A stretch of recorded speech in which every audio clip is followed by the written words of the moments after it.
Hello everyone, my name is Trevor Barnes and welcome to the news show. Unfortunately, Eric couldn't make it here today because he's a little bitch.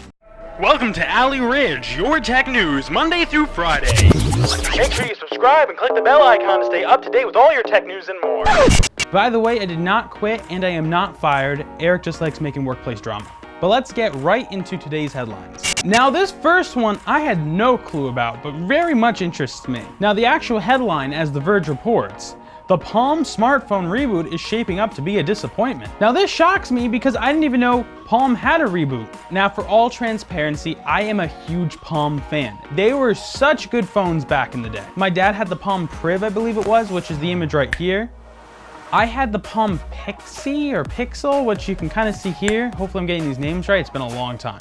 And I love these Palm phones. They were so much more superior than the Android and iOS equivalents back in the day, but just lacked apps. And though now I'm starting to feel my age, as many people probably don't even know what these phones are, but at some point HP bought Palm, and I don't really know what happened to it after. I know there was this Palm tablet that lasted like a couple months, which again, people loved, but just didn't have apps. So to be honest, now that I know there is a Palm reboot, I actually may check it out. So maybe the only reason it was a disappointment was because no one knew about it. Moving right along. Did you know that Pandora is releasing their own podcast service? Well, they are. It seems like everyone wants to get their hand in the podcast game nowadays. Actually, I will say Pandora definitely seems to be copying a lot of Spotify's business model recently, which by no means is a bad thing. I personally have not played around with it at all, but I know my girlfriend uses the Pandora radio monthly service and she likes it a lot. So if you care or don't care, podcast service on Pandora coming out later this year. Moving right along to some more phone news. People that are into videography or even just taking nice photos on their phone may be very interested in the phone we're about to discuss. I am talking about the Red Hydrogen One phone. If you don't know, this is a phone made by the video company Red. I guess you call them a video company. They make cameras, okay? The big Red cameras. Hey, picture on screen now. Big cameras, very expensive. Well, they're making a phone that apparently has really good video. At least you think. It's a very interesting phone. It will be running Android, and again, the biggest premise of it, it's going to be a very high-end camera on a phone. It's set to be released this summer, but it's been delayed now to November. So it looks like hopefully it'll be released by the end of the year, but I have a feeling that date's going to be pushed back as well, as the date has now been pushed back several times. Now, this doesn't look like it's an easy phone to make. This isn't your just generic Android smartphone, so they're putting some effort into this, which is good. And it'll be very interesting, and we will definitely have more content on this channel to come about this product, as I know that both me and Eric want them. So at some point in the future, we're gonna be talking a lot more about the Hydrogen One. I was just reading the little details of this story. Phone carriers, AT&T and Verizon.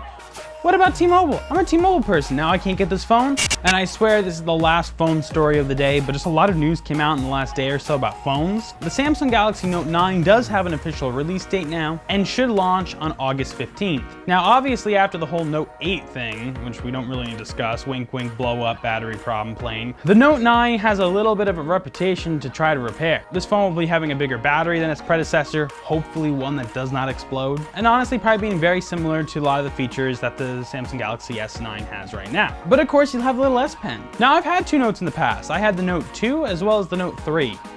They were decent phones, nothing to really complain about. Hopefully, as like I said, this one doesn't blow up. Moving right along. And just to follow up a story we talked about on Monday, the whole Alex Jones controversy. If you don't remember, we just talked about how Apple, Facebook, was it Twitter, I believe, Spotify, and a bunch of other companies essentially decided to get rid of Alex Jones at InfoWars on their platforms because of his controversial nature. Now, this sparked a lot of talk on YouTube with a lot of different content creators talking about the story. And there's essentially a couple different sides to this. There's one that no matter what he says, doesn't it fall under kind of free speech and he has the right to talk about and say the things he wants to, but it also brings up the line of what is considered hate speech and can be offensive to others. And the third thing is, did these companies personally attack Alex Jones, as it did seem to be a conspiracy theory? And that was the joke I made on Monday, as all these platforms all at once just decided to, hey, let's get rid of you. So to recap on this story, Apple was the first one to make the decision to remove from the platform. And according to The Verge as well as some other news outlets, the other companies such as Facebook and Spotify and Twitter, they removed him once they got the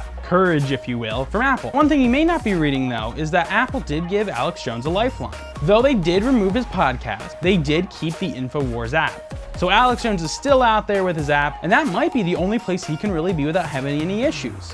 His app and his own website. So there is an argument to be made about having your own place in your own home no matter what kind of content you do. And though we definitely don't condone Alex Jones's hatred and craziness at times here, I do think there's arguments to be made about his freedom to do what he wants to do and say what he wants to say. And I'm at least happy to some regard that he has still a platform to do this, even though it's scary. But that's the nice thing about making tech news. We don't really have to worry about any of that here. This is definitely family-friendly content. But that has been your news of the day. If you liked it, make sure you subscribe and give us a thumbs up. If you have any comments, concerns, leave them down there. If you didn't like it, then go screw yourself. My name is Trevor, and we will see you guys tomorrow.